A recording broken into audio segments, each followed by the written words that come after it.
lá. Bem-vindo novamente à Conversa com Rodolfo Basílio. Hoje uma convidada especial, Ângela Banzi, da Ângela Banzi Consultoria de Cidadania. Muito obrigado, Ângela, por aceitar o convite aqui para participar dessa conversa legal conosco e com o público. Eu que agradeço, Rodolfo. Para mim é uma honra estar aqui, né? Depois de tantos anos conhecendo o teu trabalho e trabalhando com a comunidade ítalo-brasileira em Londres, no Reino Unido inteiro. Então, para mim é uma honra estar aqui falando com você e contando um pouquinho da minha história. Sim, o prazer é meu, Ângela. Ângela, me fala um pouquinho sobre como é que começou a Ângela Banzi. Bem, a Ângela Banzi nasceu de uma necessidade minha, né? Eu cheguei em Londres em novembro de 2001. Fiquei aqui, eu tinha 6 meses de visto de turista, né? Fiquei aqui de novembro até abril. E antes de vencer o meu visto, eu fui para a Itália. Então, eu já cheguei com os meus documentos mais ou menos na mão, porque naquela época eu sabia muito pouco sobre, né, a cidadania italiana.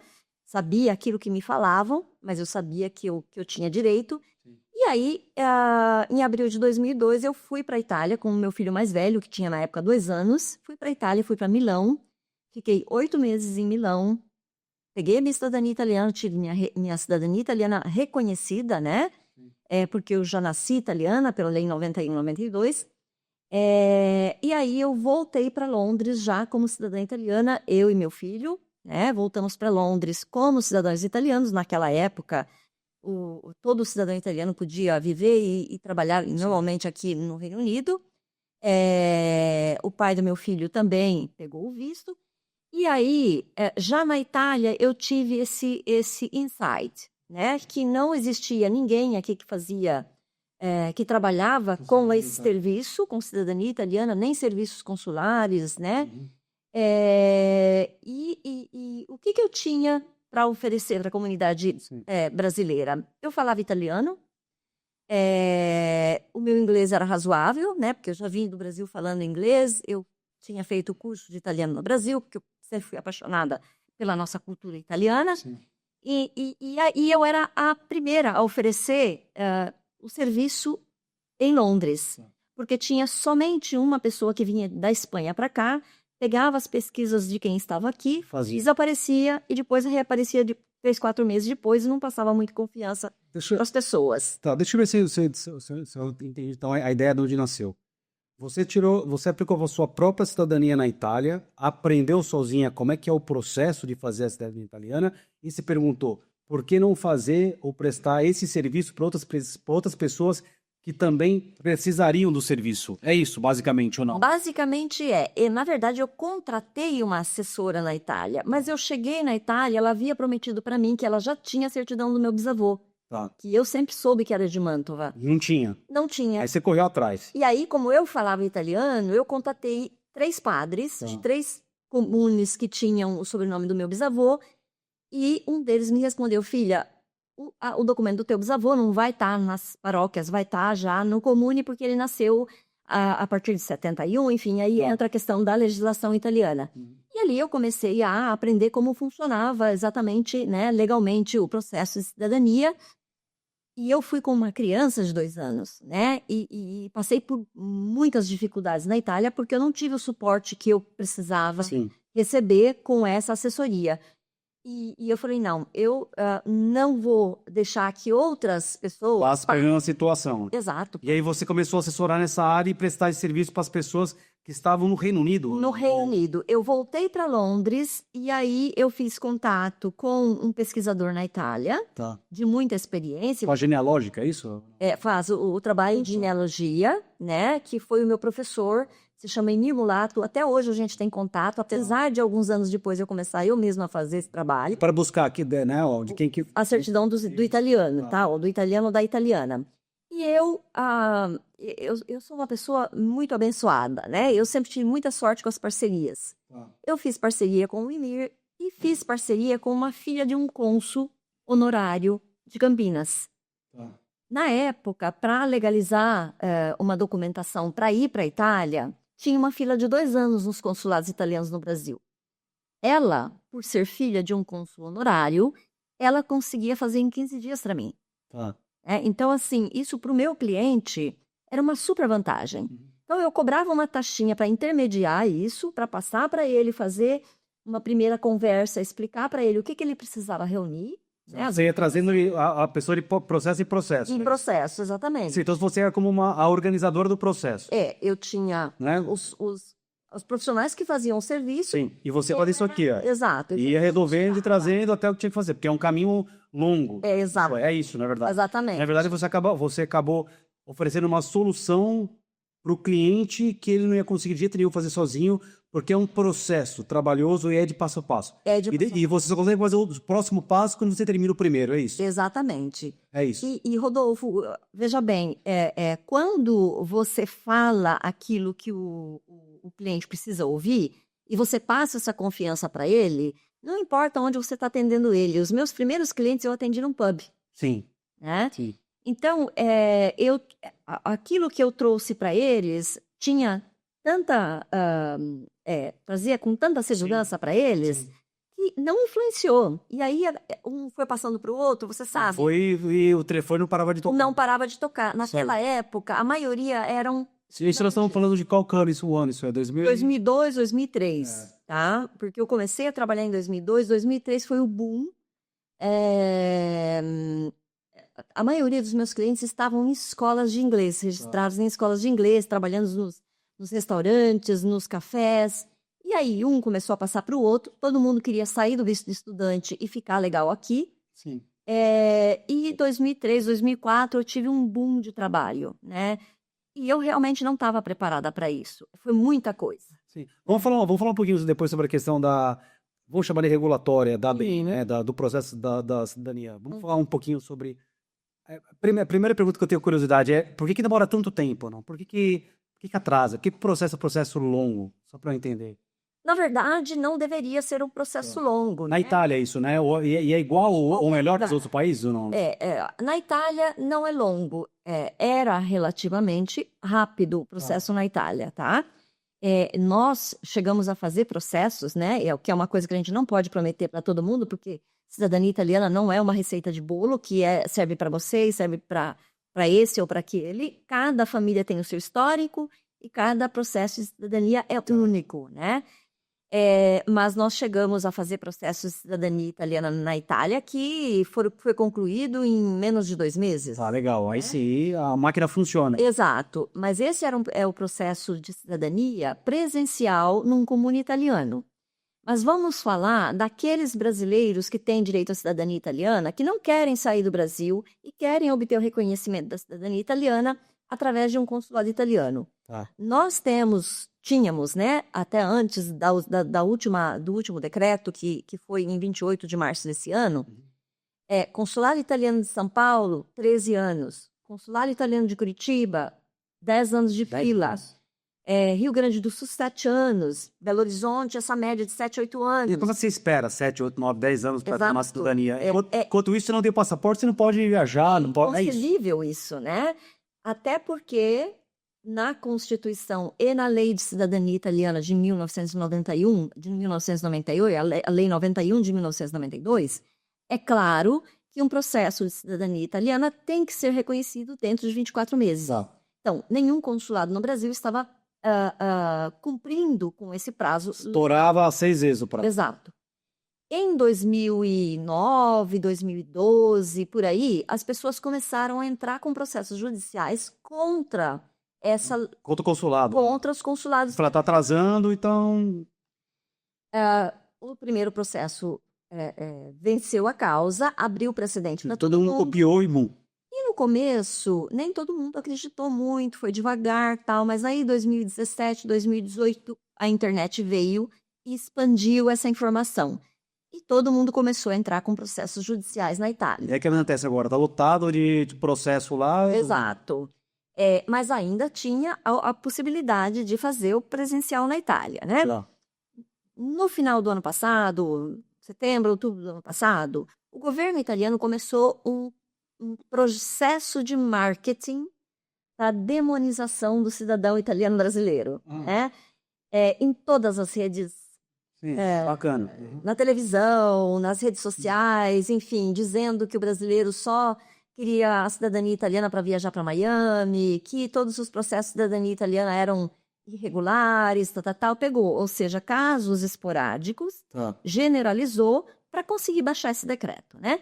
E aí, em 28 de março desse ano, sem que ninguém ficasse sabendo, né, o governo italiano baixou um decreto que acabou com a cidadania italiana para bisnetos e trisnetos de italianos. Ou seja, limitou a cidadania somente para netos e filhos de italianos com ação imediata e retroativa. Tá, então, por exemplo, quem que se o avô não nasceu na Itália, já era. Se o avô não nasceu na Itália, Por não tem exemplo. mais direito. Tá, entendi. Né? E mesmo que a pessoa já era nascida italiana, porque a Lei 91/92 e a Constituição italiana diz que quem nasce italiano, quem nasce de um ancestral italiano, tem direito à cidadania italiana, mesmo quem tinha nascido a partir da data de 28 de março desse ano, passou a não ter direito mais. E aí assim, estou tentando pegar assim, muito legal essa questão dessa alteração regulatória da lei.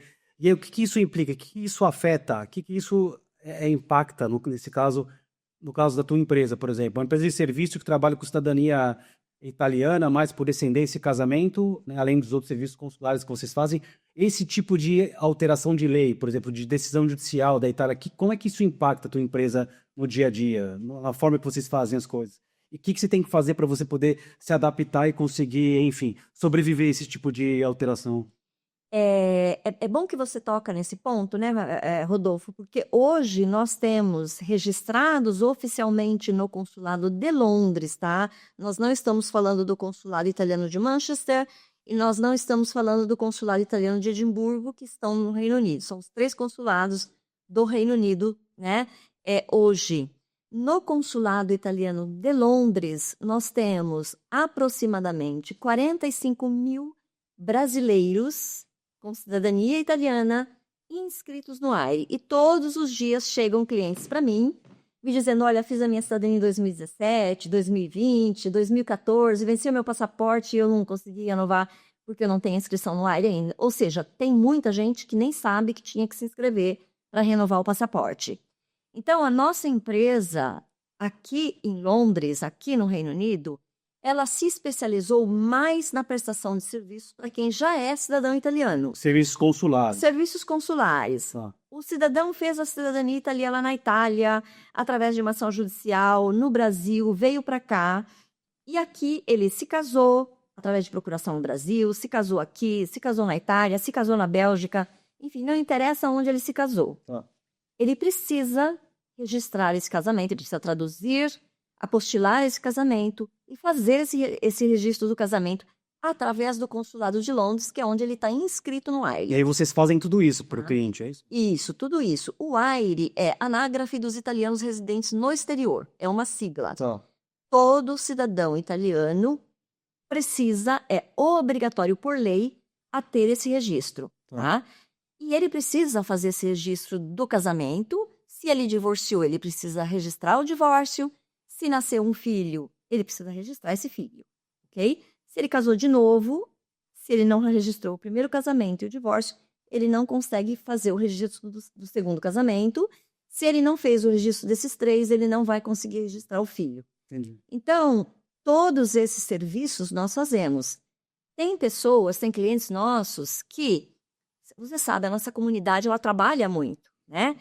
E eles não têm tempo para pensar nessa segunda cidadania que eles têm, porque o passaporte ele é útil para estar aqui.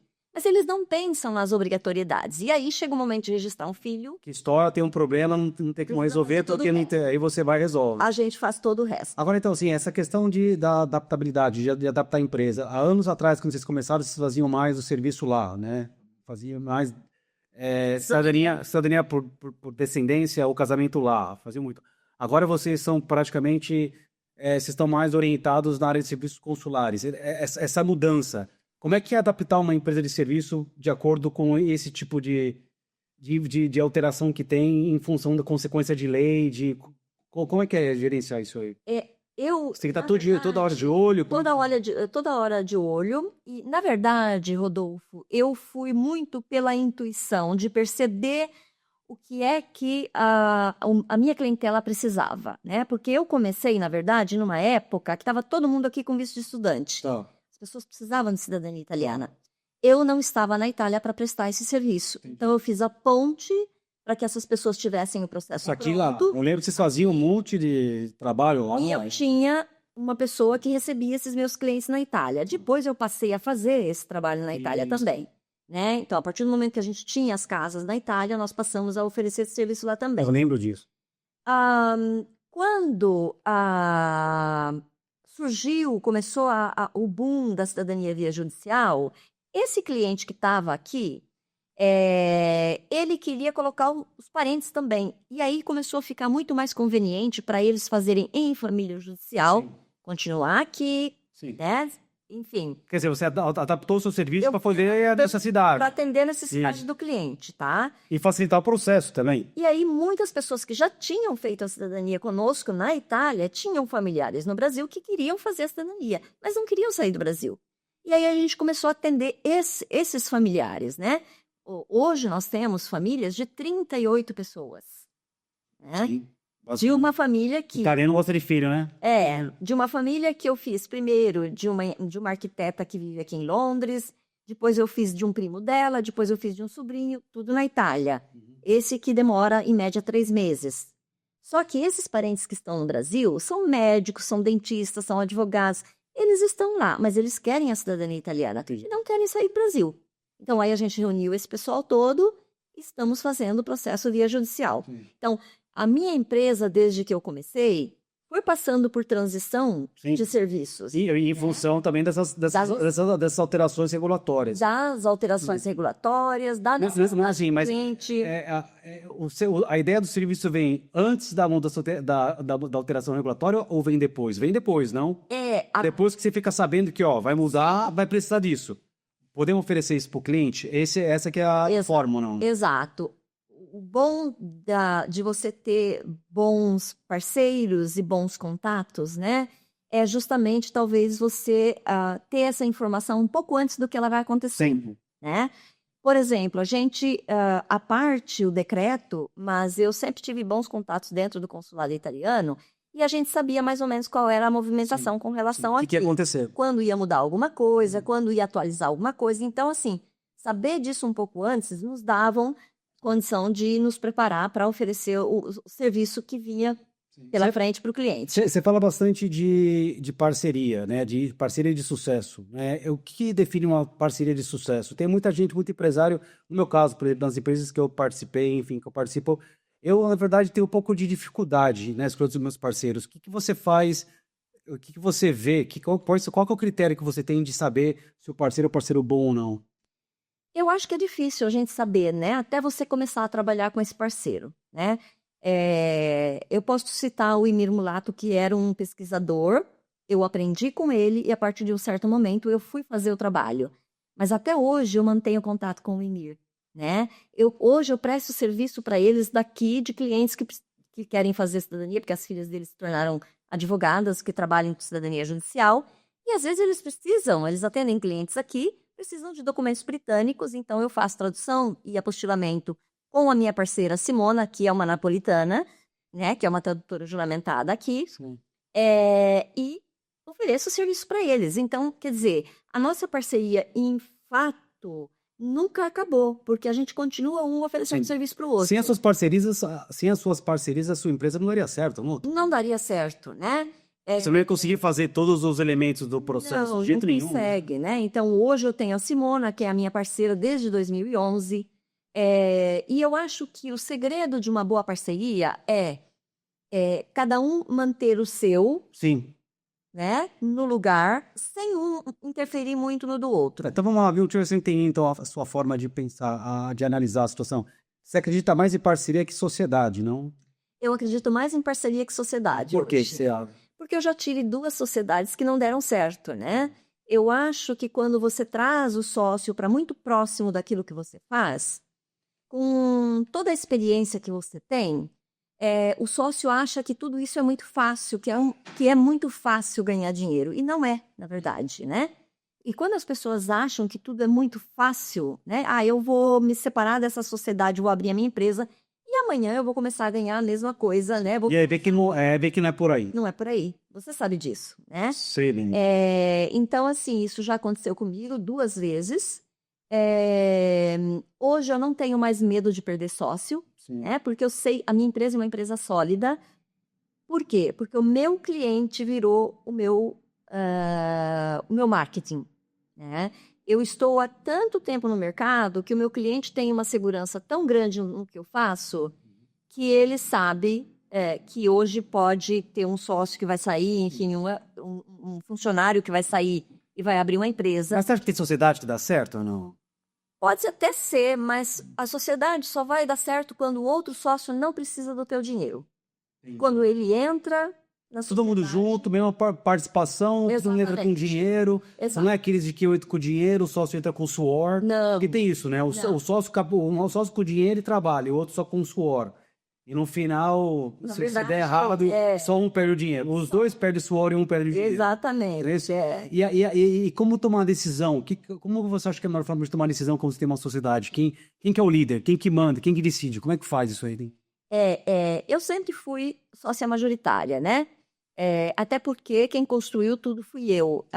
Mas, na minha última experiência, por exemplo...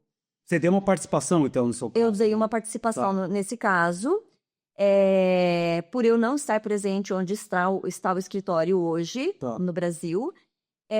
E quando foi baixado o decreto Tajani, né, em 28 de março desse ano, a minha decisão foi pelo meu cliente. Meu cliente, ele está acima de tudo na minha empresa, né? Porque é ele que sustenta a empresa. Claro. E quando foi baixado o decreto, no dia seguinte, eu fiquei assim, pensando, raciocinando o que é que eu ia fazer, porque no Brasil as pessoas estão acostumadas a pagar mensalmente tudo. Então, quando eu abri o escritório no Brasil, nós passamos a dividir em 12 vezes o pagamento do processo de cidadania.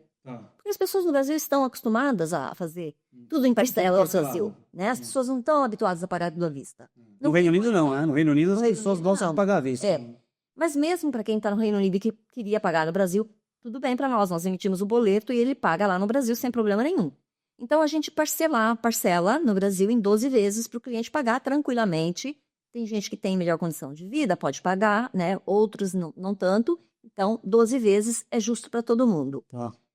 Quando foi baixado o decreto, Rodolfo, eu imediatamente comecei a pensar o que eu ia fazer para que esse cliente nosso, que estava pagando parcelado, né, ficar seguro de que eles estavam com uma empresa que ia garantir, né, que o processo dele ia chegar até o fim. Sim. No dia 4 de abril, eu chamei a outra sócia e eu disse, olha, esse mês nós vamos suspender todos os pagamentos. Todos os pagamentos, né? Ou seja, tudo aquilo que mantinha a nossa empresa em pé, né? Nós suspendemos, tinha outras coisas que entravam de trabalhos pequenos, mas... Você suspendeu o recebimento parcelado... Do mês, daquelas pessoas, do mês de... E essas pessoas iam pagar como essa diferença? Nós suspendemos os boletos e jogamos para entrega do serviço. No mês posterior do último mês que tinha o boleto. Por exemplo, se o último boleto era para o mês de dezembro... Você jogou para dezembro no de janeiro. Tá? Então te deu um problema de caixa. Me deu um problema de caixa. E aí começaram-se os problemas. De que tipo seria? De questionamento, porque assim, em uma sociedade, quando tudo vai bem, quando cai dinheiro, né, na conta dos sócios, é tudo maravilhoso. Sim. Mas se você diz, olha, esse mês nós estamos para baixo. Sim, agora é a hora de colocar. É hora de colocar. Sim. Não tem... Sim. A galinha parou de botar os ovos, agora não tem que colocar. Retirar. Exato. Né? Agora tem que colocar para comprar a comida. Cereal, aí não coloca. E aí começam as discussões, porque eu sempre fui uma pessoa, e eu acredito muito nisso, eu aprendi isso. Eu, como pessoa empresária, tenho que ter o meu caixa para pagar o meu cartão de crédito, pessoal. Uhum. Né? Eu tenho que ter a minha reserva de emergência para as minhas coisas pessoais. A empresa não tem que me pagar para que eu pague as minhas com Claro. despesas. Você não pode misturar uma coisa com a outra. Não é? Não. E isso parece que não estava muito claro, né? Não estava muito claro nessa sociedade atual, como não estava muito claro na sociedade anterior também, Então, tá? E isso é uma coisa que eu, no meu ponto de vista como empresária, tem que estar na cabeça de todo empresário. sim, é inaceitável. Às vezes, é que a gente é empresário, a gente fica naquela expectativa de que a outra pessoa que vai ser sua sócia tenha a mesma preparação, a mesma ética, a mesma... Mesma visão, Você, exato. né? E não tem, né? A empresa não é mãe de ninguém. Exato. E aí você descobre lá na frente, às vezes. Exato. Né? Depois de anos, você fala, peraí. Exato. Então, começaram os problemas, geraram muitas discussões, e quando começa a gerar discussões, vem à tona coisas que você começa a balançar a credibilidade, a confiabilidade, e no meu ponto de vista, quando a confiabilidade fica abalada, não existe mais possibilidade de ter sociedade, né? E tem muito sócio, ou tem muitas pessoas que não se comportam bem na hora que vai sair uma da outra, que vai dissolver, Exato. que vai quebrar a parceria. Eu acho É que pior. Na hora de entrar é fácil, na hora de sair é dificílimo, né? essa é a parte É o divórcio. mais difícil. É o É o divórcio. divórcio. Todo mundo entra, é maravilha. Na hora de sair, É o mais difícil. vira confusão. Exato. Então, eu acho assim que sociedade, se você quer trazer alguém para dentro da tua empresa, porque você precisa de um gestor, ou porque você precisa de um administrador, ou você, né, abrir um escritório onde você não vai ter possibilidade de estar presente lá, ou você tem um sistema bom de gestão e deixa os funcionários trabalharem, né? E você faz essa gestão de longe, ou você coloca um sócio, mas esse sócio ele tem que entrar com dinheiro. Eu prefiro contratar a pessoa. Hoje, depois de 20 anos empreendendo, eu prefiro contratar. Eu vou lá, bom, contrata a pessoa. Preciso, há 20 anos atrás, por exemplo, preciso de uma pessoa tal, super importante, que sem ela não vou conseguir, né? Compõe um sócio disso. Agora eu vou lá, que é especialista em marketing, eu ponho uma pessoa para trabalhar em marketing. Uma pessoa que eu achava que ia ser um sócio bom na área administrativa, eu contrato administrador. Eu resolvo assim, entendeu? Daqui para frente é só assim, entendeu? Sim. Porque no final, aquilo que você falou, você põe um sócio, às vezes você dá de presente, ou ele entra com suor, ele trabalha e no final, na hora de... E no final, eu te digo mais, às vezes o sócio não se comporta bem, você não precisa comprar ele fora. No final, ele nem sai. Porque se você tem preparado um contrato, bem com um contrato, um shareholder agreement, com acordo entre os sócios, inclusive colocando quais são as condições de quebra de contrato entre os dois. Quer dizer, se você não fizer A, B, C, D e E, meu amigo, ninguém compra nada de você, nem eu, nem a empresa. Você sai fora, você perde o direito de ter as ações. Exato. Porque você não se comportou como devia se comportar. Exato. E muito empresário, enfim, porque não preparou o tal do contrato, o acordo entre os sócios, no final, paga caro no final, entendeu? Passa um cheque pesado no final. Então, eu sempre falo para os meus clientes, entrou numa sociedade, nada de errado. Quer tentar? Vamos embora. Mas prepara um acordo de parceria com o seu sócio perfeito, o mais longo possível para não ter problema. Tem que estar tudo preto no branco, porque na primeira sociedade, eu, além de comprar a parte do sócio, no dia seguinte ele estava contatando todos os meus clientes. Não, isso aí é o que mais acontece. Empresa de serviço é o que mais acontece. Exatamente, porque não tinha uma cláusula no contrato de fechamento. Isso, né? dizendo, que ele não podia durante 5 anos, né? Senão ele ia pagar uma multa muito grande, enfim, né? Que inibia ele de fazer isso. Não tinha. Não foi preparado isso. Então, eu paguei o preço, mas... Aqui no Reino Unido, acho que é convênio restriction, uma coisa assim. Mas por que eu sobrevivi? Sobrevivi justamente porque, em primeiro lugar, é o meu nome, o nome da minha empresa. Claro, é Angela Banzi. Né? Então, as pessoas conhecem a Angela Banzi. Não, e diga-se de passagem, quantos clientes vocês atenderam, que vocês resolveram o problema da cidadania nos últimos 20 anos? Muita gente. Dá um número de guerra aqui. Muita Dá para começar, quantos? Olha, hoje... 15 mil? 10 mil? 15 mil? 15 mil. Então, são 15 mil clientes satisfeitos. Exato. É fácil trabalhar assim, né? Só no word of mouth, só no boca a boca. Só no boca a boca. Tanto que eu estava falando, né, antes de nós começarmos aqui, hoje nós não estamos sem uma empresa de marketing, porque a empresa de marketing que estava prestando serviço para nós, o material era muito lindo, maravilhoso, mas não estava conversando com o meu cliente. Tá. Né? Então essa parceria não estava bem. Não estava bem. E aí eu resolvi encerrar o contrato com eles. Hoje nós estamos sem empresa de marketing. E mesmo assim, o meu Instagram, todo dia chega gente nova, porque vem indicado por outros clientes no WhatsApp. A gente trabalha muito no WhatsApp. Né? A gente tem um WhatsApp uma comunidade muito grande no WhatsApp, e a gente vende todo dia no WhatsApp. De vez em quando a gente faz MailChimp também, né? Mas a gente vende, o nosso canal principal hoje é o WhatsApp. Mas você acha assim, você falou, você pegou num ponto aqui super interessante. Você acha que realmente assim, tem como manter a estratégia de marketing da empresa sem ter uma empresa de marketing para ajudar? Uma pergunta interessante. E vale a pena se dedicar nisso? Realocar tempo e energia? Se eu te dissesse hoje que eu posso continuar trabalhando do jeito que eu estou hoje e a empresa faturando o que ela está faturando hoje sem uma empresa de marketing, eu posso continuar. Por causa do histórico que eu construí. Os 20 anos. Mas vamos lá, então 23. Mas então vamos analisar então em fases. Nós estamos falando de uma empresa que já bateu muito tempo a fase de maturidade da empresa. Exato. Né? As empresas começam do zero, começou no startup, tem as fase de crescimento dela, depois tem maturidade, tem crescimento e maturidade, algumas vão, esse é o ciclo. A sua empresa está praticamente na fase de maturidade. Exato. Então hoje você acha que não precisa da necessidade de uma empresa de marketing para poder manter, é isso? Precisar, não, mas eu acho importante na atualidade a gente ter uma empresa de marketing, se fazer visto, né? Você busca crescimento da empresa ou não? Você busca o crescimento da empresa ou não? Ou você atingiu o ponto de maturidade e falou, eu tô feliz com aquilo ali? Eu acho que nesse momento eu não quero crescer, né? Eu tô com um escritório aqui em Londres, eu tenho um escritório no Brasil. Os clientes que vão para o escritório do Brasil, basicamente, são clientes que vêm de indicação do escritório de Londres. Boca a boca, né? Tá funcionando, tá entrando cliente. Tá entrando cliente. O que eu voltei a fazer? Eu voltei a fazer revista em Londres para ninguém esquecer. Sim. Talvez eu volte a fazer aí o marketing de novo, né? Sim. Mas nada agressivo. Você está por isso com o resultado onde você está. Que está, né? Sim. Por quê? Porque eu ouvi você falando de uma coisa interessante outro dia.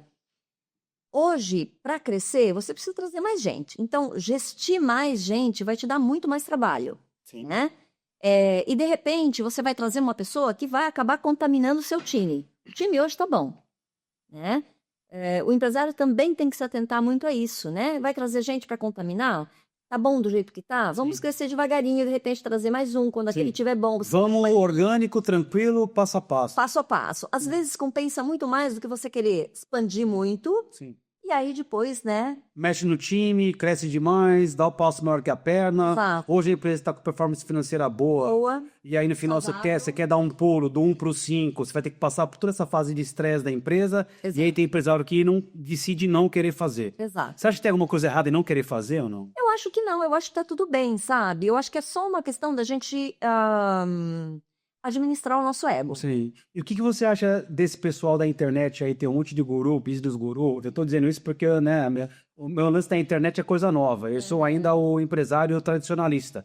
Por mais que eu tenha, enfim, trabalhado com serviço, contabilidade, banco digital, que é super tech, eu, nessa área da social media, eu sou novato. Aí, em comparação com esses caras que são os gurus que estão há 10, 15 anos. O que você acha desse pessoal que fica pressionando o empresário? Tem que crescer, tem que dar all-in, tem que crescer rápido, vai ganhar dinheiro rápido. O que você acha desse pessoal aí?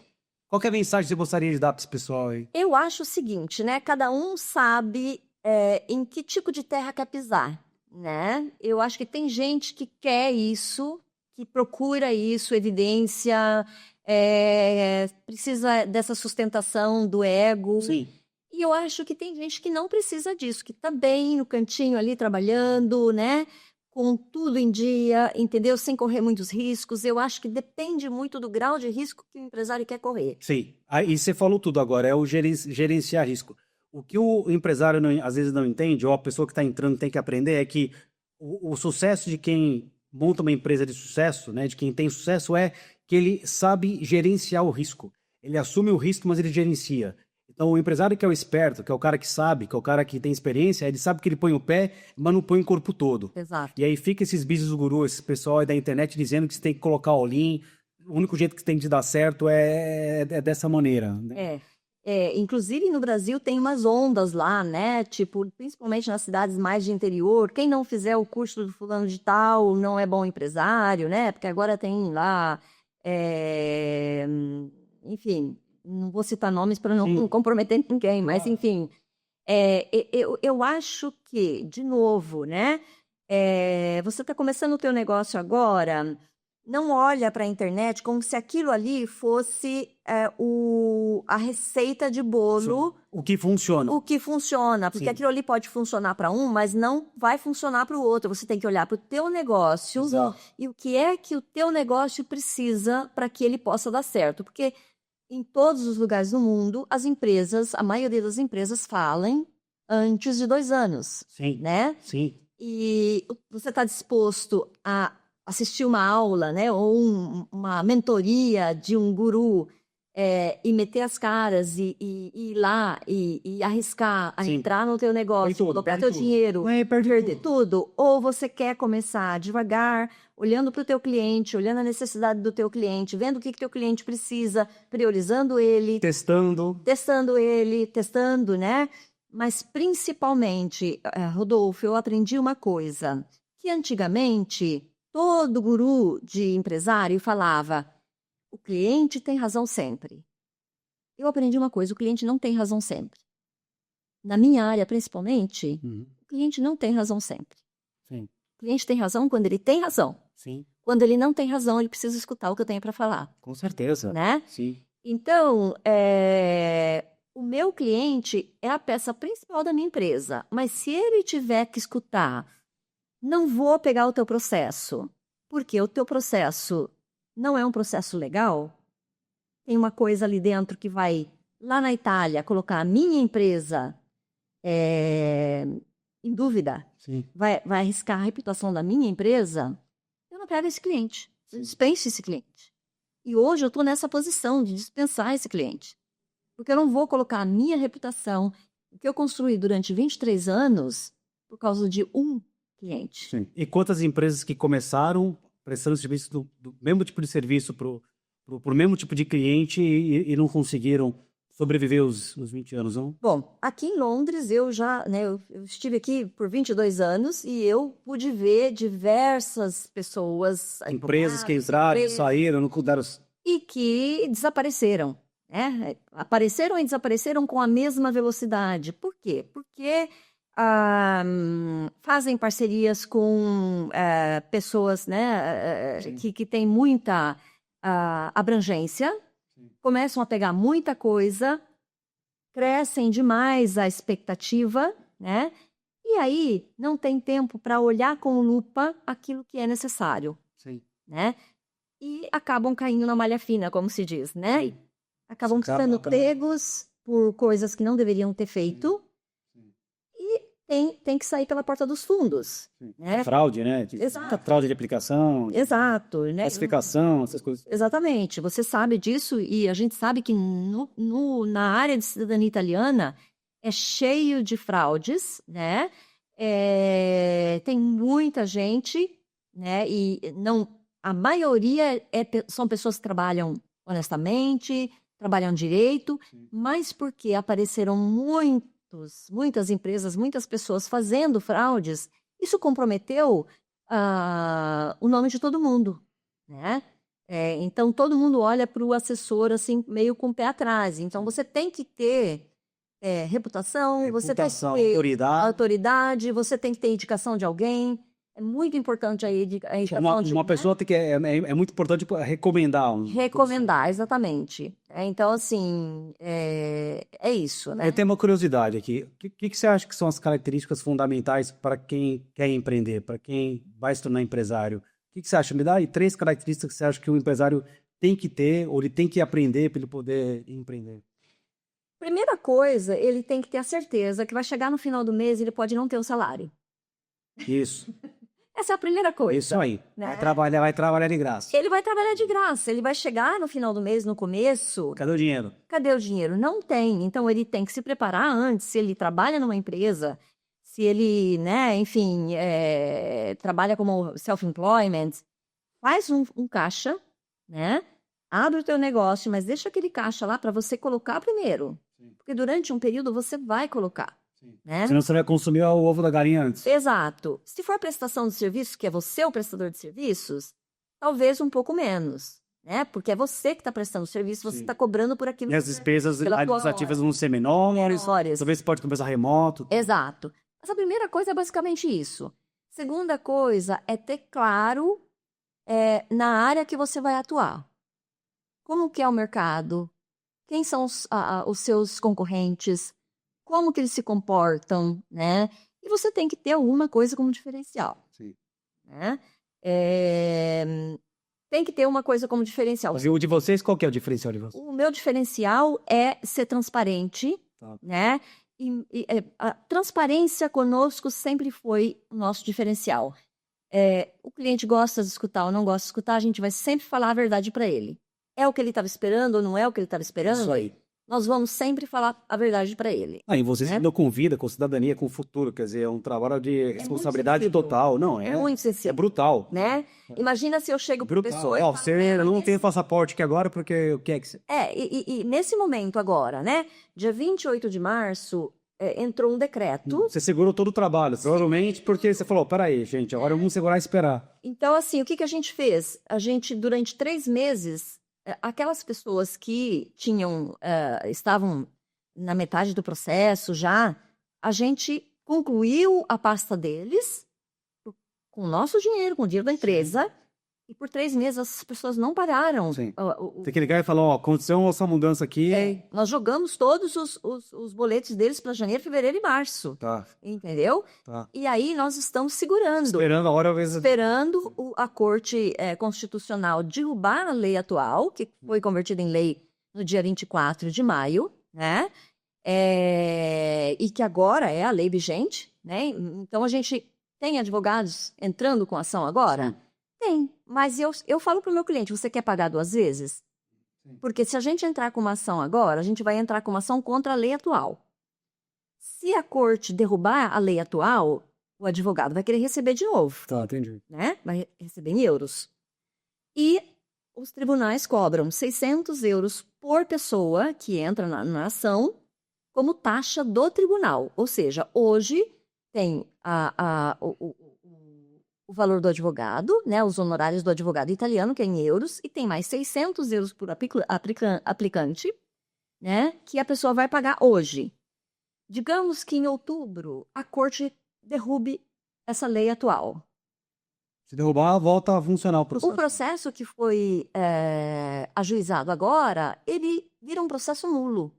E aí a gente vai ter que refazer um outro protocolo baseado na lei anterior, na Lei 91 de 1992. Ou seja, o cliente vai ter que pagar de novo os honorários do advogado, Sim. vai ter que pagar de novo a taxa de 600 euros. Eu não quero isso. E aí vocês buscam o melhor para o cliente. Falam, ó, a solução é essa, está transparente, é isso que você tem que fazer. Exato, eu explico tudo isso para o meu cliente e dou a opção para ele. Você quer pagar 2 vezes? Lógico, o cliente não quer pagar 2 vezes.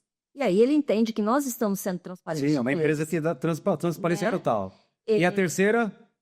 A terceira, Ó, vamos revisar lá. A primeira é você ter dinheiro guardado, né, ou resolver sua situação financeira, econômica na hora que você começa a empresa, porque a empresa não vai dar dinheiro com um determinado tempo até atingir o ponto de equilíbrio, começa a dar dinheiro para te pagar. Enfim, e as empresas de serviço têm uma vantagem, às vezes, em relação a outros serviços que você também trabalha, enfim, a despesa administrativa é menor. Aí a segunda é a questão do comportamento, você entender bem o mercado, ter bem o competidor para posicionar o seu produto, o seu serviço para o cliente potencial correto no mercado correto. É o segundo. E a terceira, o que você dá? Gestão de caixa. O que é a gestão de caixa? Me explica. Talvez a maioria, né, dos empreendedores, né, os novos empreendedores, porque de um tempo para cá surgiram muitos empreendedores, né? Eu sou uma delas, né? Eu sou já uma senhora de 58 anos, mas eu vim empreender em Londres, né? E eu percebo, assim, que a maioria, e por isso talvez as empresas falem, né? Quando a empresa começa a ganhar dinheiro, o empresário acha que ele está podendo comprar já uma Land Rover, enfim, ele começa a se endividar. Sim. Né? E aí ele começa a consumir o dinheiro da própria empresa. E rápido. Aí compra o carrão como um Land Rover, uma viagem exótica para Tailândia com a família. Eu vejo, olho muito para as mulheres, né? E eu optei por esse perfil mais simplificado. Por quê? Porque eu entendo que quando eu começo a fazer o meu Instagram com roupas da Valentino, com Prada, com isso, com aquilo, esse é um dinheiro da minha empresa que está indo ali, né? E tem gente começando o business e que quer apresentar esse tipo de padrão que quem está do outro lado sabe que não existe. Eu não posso querer mostrar para o público uma coisa que não cabe dentro da realidade de uma empresa no início. Sim. Não é? Com exceção desse pessoal aí, dos gurus da vida, que é o tal do show-off, Exato. que os caras é o tal do... eu aprendi isso aqui quando eu comecei a entrar no tal do mundo social, social media do pessoal, fake it to make it. Essa é demais, meu. Você vai ali, entendeu? Eu percebo muito isso, né? Tem muitas histórias, você vê muitas histórias que, para quem tem um olhar mais crítico como o meu, né? Que é uma pessoa vivida, experiente, mãe solo hoje, né? Eu tenho 2 filhos, o meu filho mais velho trabalha comigo, hoje é formado em matemática em Essex, mas ele optou vir trabalhar comigo. Sim, ele trabalha com você, né? Ele trabalha comigo. Hoje, praticamente, quem faz a gestão do escritório de Londres é ele, quem faz todo, né? Que legal. Enfim, é bem interessante. Sucessão já. É uma sucessão, quase que é muito, né, muito orgânica, porque ele gosta do que ele faz. Porque você... Muito bem. Porque você agora não tá morando mais em Londres, não? Você tá morando na Itália? Eu moro na Itália, E mas você fica nesse vai e volta. eu fazia isso antes, né? Eu morava aqui, mas eu ia uma vez, 2 vezes por mês para a Itália, Sim. né? Como eu tô fazendo Maiorca Londres, mesma coisa. E hoje a gente faz isso. Ele vem uma vez, eu venho uma vez, né? E às vezes a gente não precisa vir, porque os nossos parceiros fazem aquilo que a gente precisa fazer. E o nosso cliente confia nisso. Você sempre quis morar na Itália, não? Eu sempre quis morar Não, na agora tá vendo? O desejo foi, não. Mas olha, eu posso... Aconteceu, né? Londres me faz falta, viu? É mesmo? Sim, sim. Aqui a coisa é movimentada. É movimentada. Eu acho que essa coisa um pouco, né, do movimento, da comunidade, tá todo mundo num lugar só. Sabe qual que é o seu movimento? Eu vou te explicar como que é. Que você vem lá da Itália, por exemplo, você vem aquela tranquilidade. Você vem sei lá, no ônibus, no táxi, tá tranquilidade. Ou você entra no aeroporto com a tranquilidade. Aí você chega aqui, você desce em Heathrow, já começa todo mundo Sim. já começa a alongar no avião já. Você sabe que você vai ter que correr e subir as escadas rolantes correndo, né? Exato. Não é isso? Exatamente. Aqui você acelera. Aí você vai para a Itália e eles aceleram. Desacelera, exatamente. É bem isso, né? A Itália é um país onde as pessoas têm um ritmo diferente. Tá no próprio, né, sistema da Itália, né? Isso. Eu acredito muito nisso, na energia da Itália. Né? Você chega lá, você já dá uma... A Itália, a energia é alta, mas o pessoal é mais tranquilo, hein? Mas olha, mesmo tendo ido para a Itália, a gente trabalha muito, né? No back-off. Claro. Muito. Pelo menos tem a vista. Mas pelo menos temos a vista. Tem a montanha. Isso. Tem o verde. Tem o azul. Verde, exatamente, exato. Legal. Mas Chega no final do dia, a gente desce para tomar o spritz, né? Então, é isso aí. Mas é porque é uma coisa que você sempre quis fazer, né? Exato. Agora você faz, depois de 20 e alguns anos, você conseguiu conquistar aquilo que você queria. Sim, exatamente. E não se sente... Se sente realizada, não? De certa forma, sim, Rodolfo. De certa forma, sim, porque olhando para trás, assim, às vezes nem eu mesma acredito que passou tanto tempo, sabe? Não, e você conseguiu também aquilo que você... Exato. Atingir os objetivos, não é? Atingir os objetivos, né? Então, quase todos, tá? Eu tenho ainda bastante. Claro, não. Deve ter mais umas 3 décadas de trabalho. Sim. Eu posso sair da gestão, mas eu vou continuar ali. Aí você sai da frente e aí o filho entra na frente e você fica de baixo, não é? Mas eu gosto, é uma coisa que eu gosto de fazer, né? Eu gosto desse contato com as pessoas, eu gosto... Hoje, 7h30 da manhã, um cliente veio me entregar a documentação e aí a gente ficou conversando. Eu gosto disso, né? E como é que fica essa questão da documentação quando o cliente começa o processo, tem que entregar documento para ir para o consulado? Como é que, uma vez você está na Itália, você tem todo um time aqui funcionando? Como é que é a questão do processo? Funciona bem? Um time funcionando aqui, por exemplo, documentos britânicos vão todos direto para a tradutora, porque aí ela vai fazer a tradução e depois a gente faz o envio para o Commonwealth Office para fazer o apostilamento. Depois volta para nós de novo e aí a gente prepara todos os formulários e manda para o consulado italiano. E a gente não perde nenhum prazo por causa do fato da gente não estar presente aqui. Porque tudo funciona muito bem, a gente tem essa sincronia muito boa, né? Então a gente não perde nenhum prazo por causa disso. Documentação do Brasil, a gente tem o nosso escritório lá também. Então, Que atende também. nosso cliente manda uma foto do documento, a gente cria já um grupo com o nosso escritório do Brasil imediatamente, porque ali todo mundo conversa o tempo inteiro, né? Fala a mesma língua. E o nosso escritório do Brasil já prepara todos os requerimentos, já manda para o cliente assinar pelo Gov, já ensina. Se não tem Gov, já ensina ele como criar uma assinatura digital no Gov, entendeu? Então, a nossa equipe, ela também está muito bem Mas preparada. você, por exemplo, você e sua equipe, não, você em especial, que está lá em Itália, quem quer falar com você, acaba falando remoto, a maior parte. Falando remoto. Remoto, funciona bem, não, legal. Funciona muito O bem. pessoal se adaptou. Depois do Covid, Praticamente, depois do Covid. mudou tudo. Já era para ter mudado, né? Teve que ter uma tragédia para o pessoal mudar o hábito, meu. De certa forma, assim, Sabe? já tinha muita gente que não vinha mais. Eu já estava praticamente na empresa de contabilidade, já estava remoto há muitos anos. Há bastante, né? E o banco digital já é digital, né? Exato. Bom, banco digital, você quer remoto, todo mundo dentro do escritório. Não faz sentido. Não, eu já tinha muita gente que já não vinha mais, né? Mas aí com o Covid fechou, né? E a gente decidiu realmente encerrar o escritório físico e continuar só com as parcerias, com o escritório virtual, né? Temos um escritório na Itália e de lá a gente fala com o mundo inteiro, porque o nosso cliente também se movimentou, né? Depois do Covid, o nosso cliente saiu do Reino Unido também, muitos saíram, né? Não, e agora com essa alteração que teve da mudança do sistema de remittance basis, né, das pessoas que são residentes fiscal, mas não domiciliada, foi uma cacetada de inglês morar na Itália. Lá. Sim, na Itália, tenho muito cliente na Espanha, Portugal, muita gente que comprou casa em Portugal e foi embora para lá depois do Covid, né? Muita gente voltou para o Brasil. Não registrou o filho que nasceu na Inglaterra, e a gente tem que preparar o documento aqui da Inglaterra e mandar para eles no Brasil. Mando para minha equipe no Brasil, minha equipe do Brasil continua o trabalho lá, entendeu? Então a gente virou o escritório do Brasil e o escritório de Londres viraram parceiros de trabalhos, né? Porque lá prepara documento para cá e agregadores. Prepara documento para lá. Sim, muito legal. Então vocês estão com trabalho top, até que... Sim, estamos com bastante trabalho. Então, vamos lá, fala um pouquinho sobre o projeto de vocês, quais que os objetivos aí a curto, médio e longo prazo. Longo prazo é complicado porque amanhã muda tudo. Exato. Sabe? Vamos falar o que seja de curto e médio, esses próximos 3 anos. O que a Ângela Banzi quer fazer?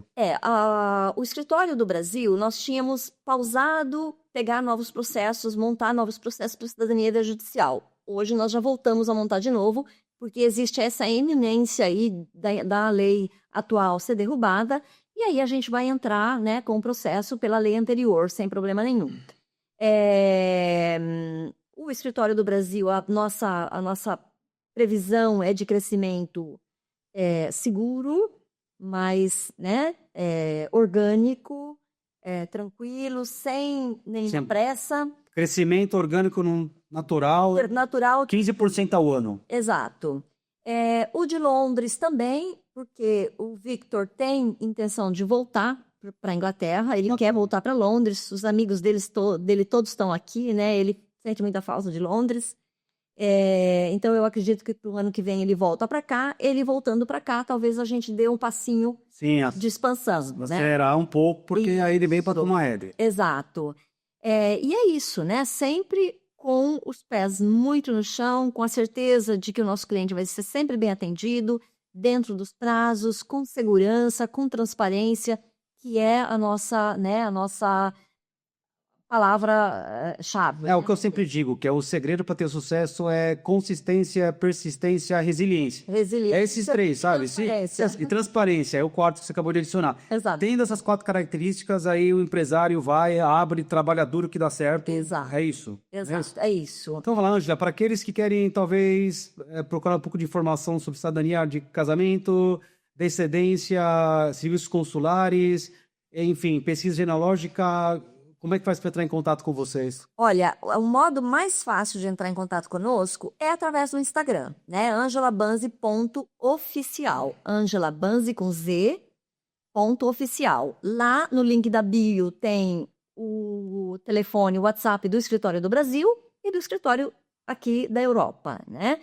Que as pessoas podem, através do contato nosso ali, já ir direto para o WhatsApp, e no WhatsApp a gente continua a conversa, tira as dúvidas, né? Normalmente, aquele primeiro approach, a gente quer mais entender onde é que está esse cliente, em que situação ele está, e aí depois, a partir dali, a gente, né, explica para ele o que precisa ser feito, passa uma proposta, o cliente aceitando, a gente segue, né, o trabalho. Então, o primeiro passo é a gente entender como que o cliente está, né? Em que situação que ele está.